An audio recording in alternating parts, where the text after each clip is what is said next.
together. Radio 91 where it's always better. Where it's always better.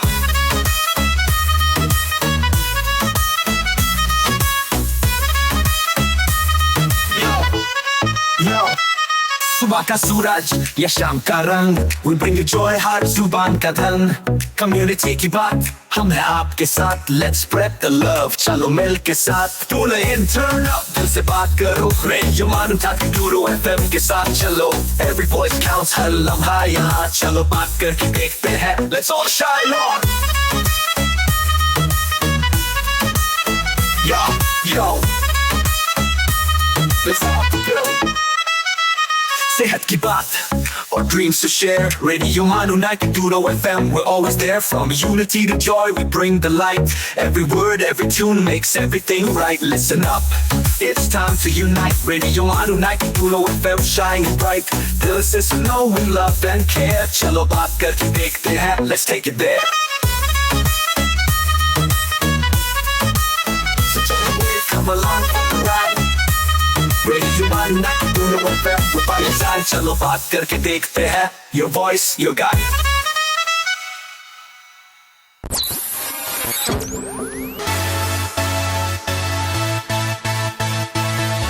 आप सुन रहे हैं radio मानू 90.0 FM.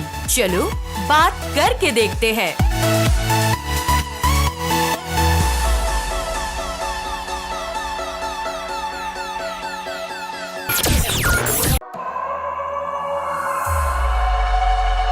This is Radio Manu 90.0 FM, presenting Giloria.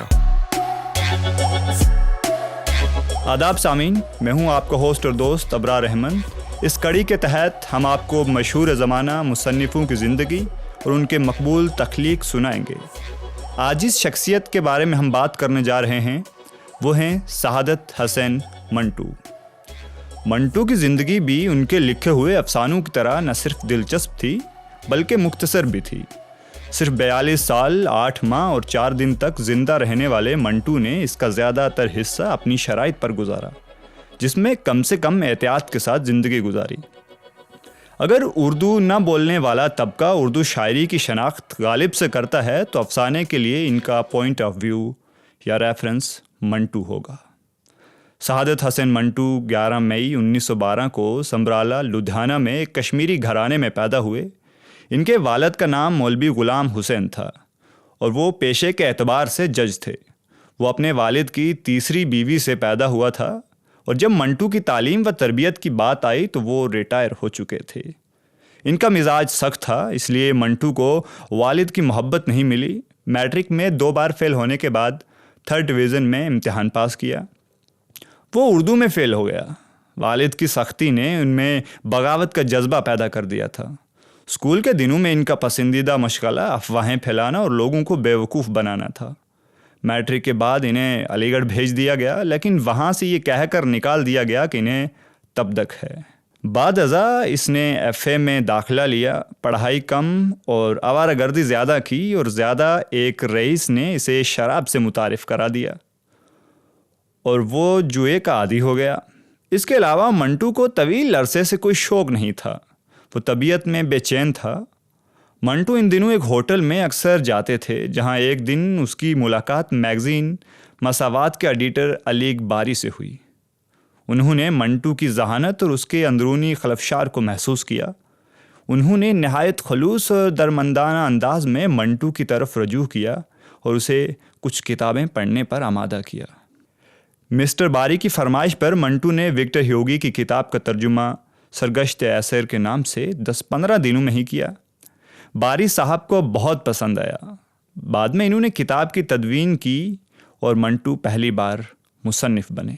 बाद में बारी साहब मसावात से अलग होकर खलक से वाबस्ता हो गए. खलक के पहले शुमार में मंटू की पहली कहानी तमाशा शाये हुई. मंटू 1935 में मुंबई चले गए. वो अदबी हलकों में एक नावल निगार के तौर पर मुतारिफ़ हुए थे और फिर साफिया नामी एक कश्मीरी लड़की से शादी कर ली, जिसे इसने पहले कभी नहीं देखा था. शादी माँ के इसरार पर हुई. मंटू की फर्जी करतूतों की वजह से रिश्तेदारों ने उससे ताल्लुकात मुनक़ते कर लिए थे. अपनी तकरीबन 20 साला अदबी कैरियर में मंटू ने 270 मुख्तसर कहानियाँ, 100 से ज़्यादा ड्रामे, कई फिल्में, कहानियाँ और मुकालमे और मशहूर व गुमनाम शख्सियात के बेशुमार खाके लिखे। इनके अफसानों ने अदबी दुनिया में हलचल मचा दी। इन पर कई बार फाहशी का मुकदमा चलाया गया और पाकिस्तान में 3 माह कैद और 300 जुर्माने की सज़ा सुनाई गई। बदअज़ा इन्हें इनके आला तरीन सिविल अवार्ड निशान इम्तियाज़ से नवाजा गया। मंटू की बेबाक और सफाक हकीकत पसंदी ने लातहदाद अकायद और तस्वुरात को खाक में मिला दिया है और हमेशा नंगी उंगलियों से ज़िंदगी के शोले को छूने की जसारत की है। मंटू ने कहा है कि ख्याली किरदार के बजाय इसने ज़िंदगी के साथ साथ इनके नफ्सियाती और जज्बाती पहलुओं के तस्वुर कशी करके माशरे की बदसूरत चेहरे को बेनकाब किया है। 17 जनवरी 1955 की शाम मंटू घर वापस आए। थोड़ी देर बाद उसे खून की कह आ गई। रात गए उसकी हालत मज़ीद बिगड़ गई। एक डॉक्टर को बुलाया गया और उसने उसे हस्पताल ले जाने का मशवरा दिया। हस्पताल का नाम सुनकर मंटू ने कहा, मुझे हस्पताल मत ले जाना। थोड़ी देर बाद उसने चुपके से अपने भतीजे से कहा, मेरे कोट की जेब में चंद रुपए हैं, उनमें से कुछ पैसे रख लेना और कुछ की विस्की मुझे ला कर देना। विस्की मंगवाई गई। उसने विस्की पी और दर्द में मुब्तला होकर बेहोश हो गया। एक एम्बुलेंस पहुंची।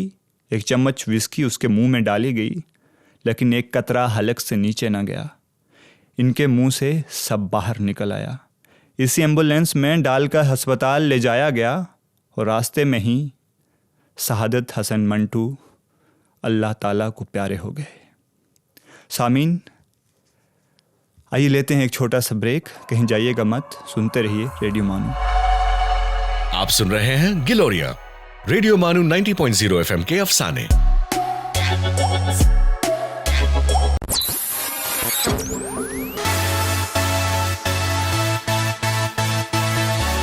Keep listening to Radio Manu 90.0 FM। चलो बात करके देखते हैं।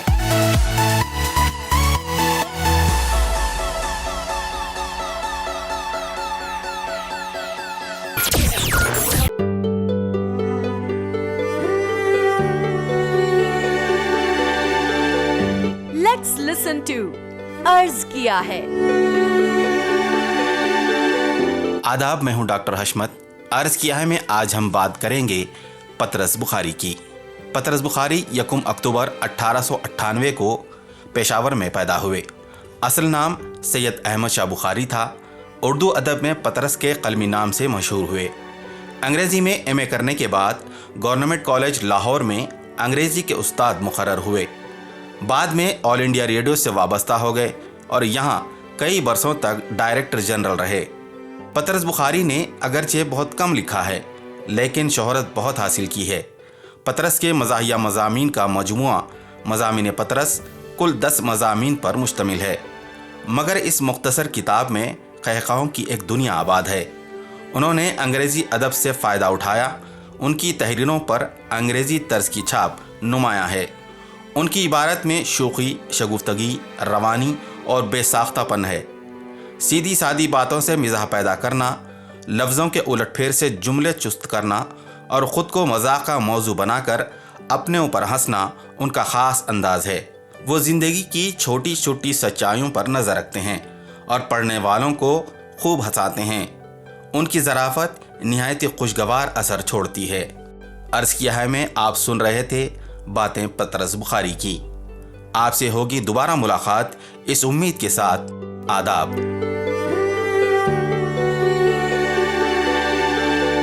आप सुन रहे थे अर्ज किया है।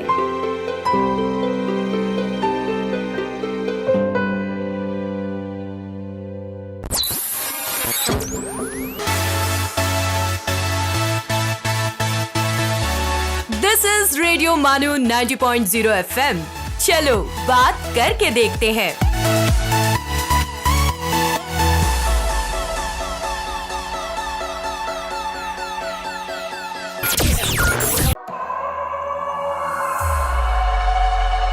आप सुन रहे हैं गिलोरिया रेडियो मानू 90.0 FM के अफसाने। वेलकम बैक सामीन। मैं आपका होस्ट और दोस्त अबरार अहमद मशहूर ज़माना मुसन्निफ़ों की मशहूर कहानी और उनकी अदबी ज़िंदगी के बारे में बात कर रहा हूँ। आज इस अफ़साने को मैं आप सबके सामने पढ़ने जा रहा हूँ। उसका उन्वान है आँखें और उसके मुसन्निफ़ हैं शहादत हसन मंटू। उसके सारे जिस्म में मुझे उसकी आँखें बहुत पसंद थी। ये आँखें बिल्कुल ऐसी ही थी जैसे अंधेरी रात में मोटर कार की हेडलाइट्स, जिनको आदमी सबसे पहले देखता है। आप ये ना समझिएगा कि वो बहुत खूबसूरत आँखें थी, हरगिज़ नहीं। मैं खूबसूरती और बदसूरती में तमीज़ कर सकता हूँ, लेकिन माफ़ कीजिएगा, इन आँखों के मामले में सिर्फ इतना ही कह सकता हूँ कि वो खूबसूरत नहीं थी, लेकिन इसके बावजूद भी उनमें बेपनाह कशिश थी। मेरी और उन आँखों की मुलाकात एक अस्पताल में हुई। मैं इस अस्पताल का नाम आपको नहीं बता सकता और बताना भी नहीं चाहता, इसलिए कि इससे मेरे इस अफसाने को कोई फ़ायदा नहीं पहुँचेगा। बस आप यही समझ लीजिए कि एक अस्पताल था जिसमें मेरा एक अजीज़ ऑपरेशन कराने के बाद अपनी ज़िंदगी के आखिरी सांस ले रहा था। यूँ तो मैं तेमादारी का कायल नहीं, मरीज़ों के पास जाकर उनको दम दिलासा देना भी मुझे नहीं आता, लेकिन अपनी बीवी के पहम इसरार पर मुझे जाना पड़ा। मैं अपने मरने वाले अजीज़ों को अपने खलूस और मोहब्बत का सबूत दे सकूं। यकीन मानिए कि मुझे सख्त कोफत हो रही थी। अस्पताल के नाम ही से मुझे नफ़रत है, मालूम नहीं क्यों। शायद इसलिए कि एक बार मुंबई में अपनी बूढ़ी हमसाई को, जिसकी कलाई में मोच आ गई थी, मुझे जे अस्पताल में ले जाना पड़ा था। वहाँ एक डिपार्टमेंट में मुझे कम अज़ कम 2.5 घंटे इंतज़ार करना पड़ा था। वहाँ मैं जिस आदमी से भी मिला, लोहे के मानंद सर्द और बेहिस था। हाँ, मैं आँखों का जिक्र कर रहा था जो मुझे बेहद पसंद थी। पसंद का मामला इनफरादी हैसियत रखता है। बहुत मुमकिन है अगर आप ये आंखें देखते तो आपके दिल व दिमाग में कोई रद्द अमल पैदा न होता। यह भी मुमकिन है कि आपसे अगर इनके बारे में कोई राय तलब की जाती तो आप कह देते, निहायत वाहियात आंखें हैं। लेकिन जब मैंने इस लड़की को देखा तो सबसे पहले मुझे इसकी आंखों ने अपनी तरफ बहुत मतवज्जो किया। वो बुर्का पहने हुए थी, मगर नकाब उठा हुआ था। उसके हाथ में दवा की बोतल थी और वो जनरल वार्ड के बरामदे में एक छोटे से लड़के के साथ चली आ रही थी। मैंने उसकी तरफ देखा तो उसकी आंखों में जो बड़ी थी, न छोटी, स्याह थी, न भूरी, नीली थी, न सबज, एक अजीब किस्म की चमक पैदा हुई। मेरे कदम रुक गए, वो भी ठहर गई। उसने अपने साथी लड़के का हाथ पकड़ा और बौखलाई हुई आवाज़ में कहा, तुमसे चला नहीं जाता? लड़के ने अपनी कलाई छुड़ाई और तेजी से कहा, चल तो रहा हूँ, तू अंधी है? मैंने ये सुना तो उस लड़की की आंखों की तरफ दोबारा देखा। उसके सारे वजूद में सिर्फ उसकी आंखें ही थी जो पसंद आई थी। मैं आगे बढ़ा और उसके पास पहुँच गया। उसने मुझे पलकें न झपकने वाली आंखों से देखा और पूछा, ये एक्सरे कहाँ लिया जाता है? इत्तेफाक की बात है, इन दिनों एक्सरे डिपार्टमेंट में मेरा एक दोस्त काम कर रहा था और मैं उसी से मिलने के लिए आया था। मैंने उस लड़की से कहा, आओ मैं तुम्हें वहाँ लिए चलता हूँ, मैं भी उधर ही जा रहा हूँ। सामीन, यहाँ पे वक्त हुए जाता है एक छोटा सा ब्रेक लेने का। ब्रेक के बाद हम जल्द लौटते हैं। You are listening to Giloria, Radio Manu 90.0 FM's Short Stories.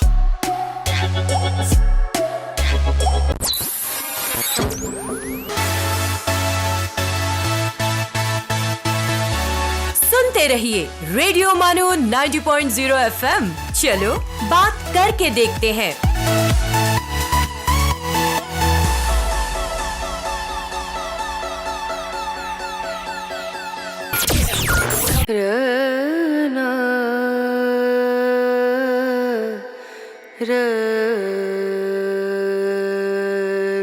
ये है रेडियो मानो 90.0 FM।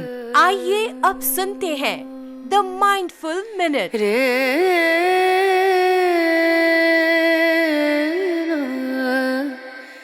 अब अपनी बुरी आदतें खुद को ही तकलीफ देती हैं। शेलर।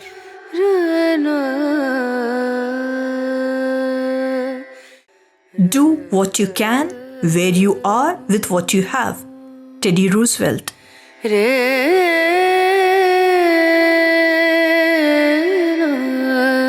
महर्षि अरविंद ने कहा है, अध्यापक राष्ट्र की संस्कृति के चतुर माली होते हैं। वे संस्कारों की जड़ों में खाद देते हैं और अपने श्रम से उन्हें सींच कर महाप्राण शक्तियां बनाते हैं।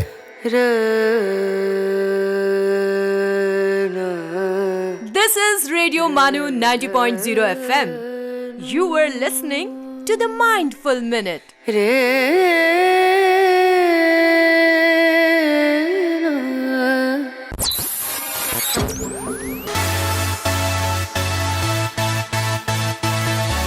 ये है रेडियो मानू 90.0 FM।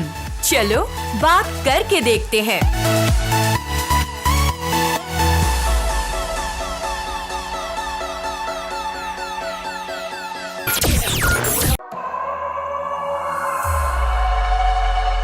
You are listening to Giloria, Radio Manu 90.0 FM's short stories. Welcome back Sameen. Break के बाद आपका इस्तकबाल है। मैं हूं आपका होस्ट और दोस्त अबरार रहमान और आज हम पढ़ रहे हैं शहादत हसन मंटू की कहानी आंखें। लड़की ने अपने साथी लड़के का हाथ पकड़ा और मेरे साथ चल पड़ी। मैंने डॉक्टर सादिक का पूछा तो मालूम हुआ कि वो एक्सरे लेने में मसरूफ़ हैं। दरवाज़ा बंद था और बाहर मरीज़ों की भीड़ लगी थी। मैंने दरवाज़ा खटखटाया। अंदर से तेज़ तंद आवाज़ आई, कौन है? दरवाज़ा मत ठोको। लेकिन मैंने फिर दस्तक दी। दरवाज़ा खुला और डॉक्टर सादिक मुझे गाली देते देते ही रह गए। और तुम हो? हाँ भाई, मैं तुमसे मिलने आया था। दफ्तर में गया तो मालूम हुआ कि तुम यहाँ हो। आ जाओ अंदर। मैंने लड़की की तरफ देखा और उसने कहा, आओ, लेकिन लड़के को बाहर ही रहने दो। डॉक्टर सादिक ने हौले से मुझसे पूछा, कौन है ये? मैंने जवाब दिया, मालूम नहीं कौन है, एक्सरे डिपार्टमेंट का पूछ रही थी। मैंने कहा चलो मैं लिए चलता हूँ। डॉक्टर सादिक ने दरवाज़ा और ज़्यादा खोल दिया। मैं और वो लड़की अंदर दाखिल हो गए। 4-5 मरीज़ थे। डॉक्टर सादिक ने जल्दी जल्दी उनकी स्क्रीनिंग की और उन्हें रुखसत किया। उसके बाद कमरे में हम सिर्फ 2 ही रह गए थे, मैं और वो लड़की। डॉक्टर सादिक ने मुझसे पूछा, इन्हें क्या बीमारी है? मैंने उस लड़की से पूछा, क्या बीमारी है तुम्हें? एक्सरे के लिए तुमसे किस डॉक्टर ने कहा था? अंधेर कमरे में लड़की ने मेरी तरफ देखा और जवाब दिया, मुझे मालूम नहीं क्या बीमारी है। वो हमारे मोहल्ले में एक डॉक्टर है, उसने कहा था कि एक्सरे करवा लो। डॉक्टर सादिक ने उससे कहा कि मशीन की तरफ आइए। वो आगे बढ़ी तो बड़े ज़ोर के साथ उससे टकरा गई। डॉक्टर ने तेज़ लहजे में उससे कहा, क्या तुम्हें समझाई नहीं देता?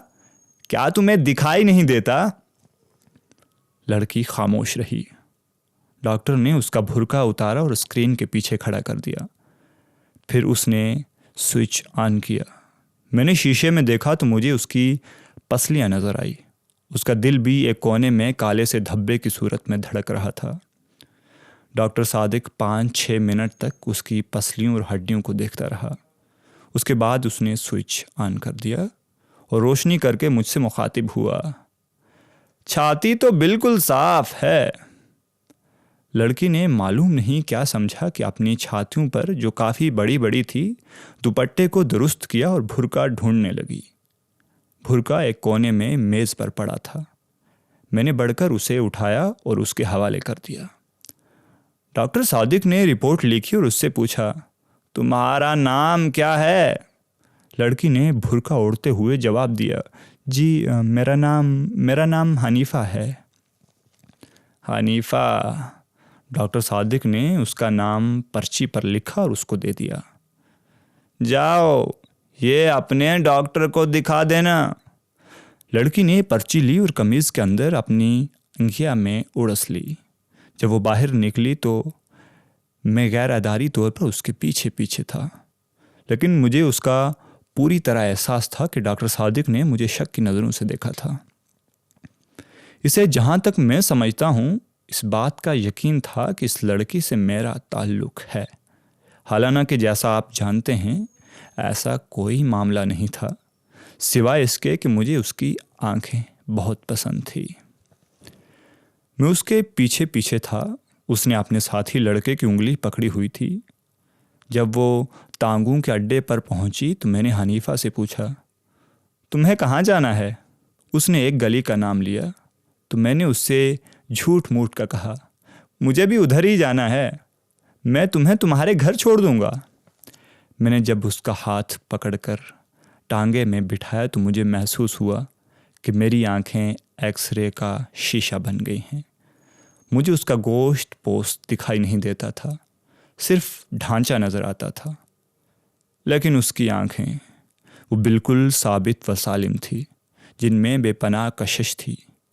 मेरा जी चाहता था कि उसके साथ बैठूं, लेकिन ये सोचकर कि कोई देख लेगा, मैंने उसके साथी लड़के को उसके साथ बिठा दिया और आप अगली नशिस्त पर बैठ गया। मैं शहादत हसन मंटू हूँ। मंटू? ये मंटू क्या हुआ? कश्मीरियों की ज़ात है। हम भी कश्मीरी हैं। अच्छा, हम किंग वाइस हैं। मैंने मुड़कर उससे कहा, ये तो बहुत ऊंची ज़ात है। वो मुस्कुराई और उसकी आंखें और ज़्यादा पुरकशिश हो गई। मैंने अपनी ज़िंदगी में बेशुमार खूबसूरत आंखें देखी थी, लेकिन वो आंखें जो हनीफा के चेहरे पर थी बेहद पुरकशिश थी। मालूम नहीं उनमें क्या चीज़ थी जो कशिश का बाइस थी। मैं इससे पेशतर अर्ज़ कर चुका हूँ कि वो कतन खूबसूरत नहीं थी, लेकिन इसके बावजूद मेरे दिल में खुब रही थी। मैंने जसारत से काम लिया और इसके बालों की एक लट को जो उसके माथे पर लटक रही थी, उसकी एक आँख को ढांप रही थी, उंगली से उठाया और उसके सर पर चिस्पा कर दी। उसने बुरा न माना। मैंने और जसारत की और उसका हाथ अपने हाथ में लिया। इस पर भी उसने कोई मज़ाहमत न की और अपनी साथी लड़के से मुखातिब हुई, तुम मेरा हाथ क्यों दबा रहे हो? मैंने फ़ौरन उसका हाथ छोड़ दिया और लड़के से पूछा, तुम्हारा मकान कहाँ है? लड़के ने हाथ का इशारा किया, उस बाज़ार में। तांगे ने इधर का रुख किया। बाज़ार में बहुत भीड़ थी, ट्रैफिक भी मामूल से ज़्यादा था। तांगा रुक रुक कर चल रहा था। सड़क में चूँकि गड्ढे थे इसलिए ज़ोर के धचके लग रहे थे। बार बार उसका सर मेरे कंधों से टकराता था और मेरा जी चाहता था कि इसे अपने जानू पर रख लूं और उसकी आंखें देखता रहूं। थोड़ी देर के बाद इनका घर आ गया। लड़के ने तांगे वाले से रुकने के लिए कहा। जब तांगा रुका तो वो नीचे उतरा। हनीफा बैठी रही। मैंने इससे कहा, तुम्हारा घर आ गया है क्या? हनीफा ने मुड़कर मेरी तरफ अजीब व गरीब आंखों से देखा। बदरू कहाँ है? मैंने उससे पूछा। कौन बदरू? वो लड़का जो मेरे साथ था। मैंने लड़के की तरफ देखा जो तांगे के पास ही था। ये खड़ा तो है। अच्छा, ये कहकर उसने बदरू से कहा, बदरू मुझे नीचे उतार दो। बदरू ने उसका हाथ पकड़ा और बड़ी मुश्किल से नीचे उतारा। मैं सख्त मतहिर था। पिछली नशिस्त पर जाते हुए मैंने उस लड़के से पूछा, क्या बात है, ये खुद नहीं उतर सकती? बदरू ने जवाब दिया, जी नहीं, इनकी आंखें ख़राब हैं, इन्हें दिखाई नहीं देता। सामीन, आज के एपिसोड में आप सुन रहे थे शहादत हसन मंटू की कहानी आंखें। आज इजाज़त लेने का वक्त हुए जाता है। हम आपको मिलते हैं अगले प्रोग्राम में। तब तक खुदा हाफिज। आप सुन रहे थे गिलोरियां, रेडियो मानो 90.0 FM के अफसाने।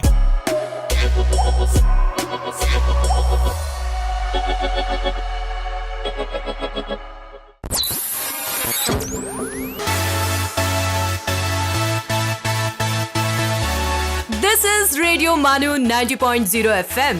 चलो बात करके देखते हैं।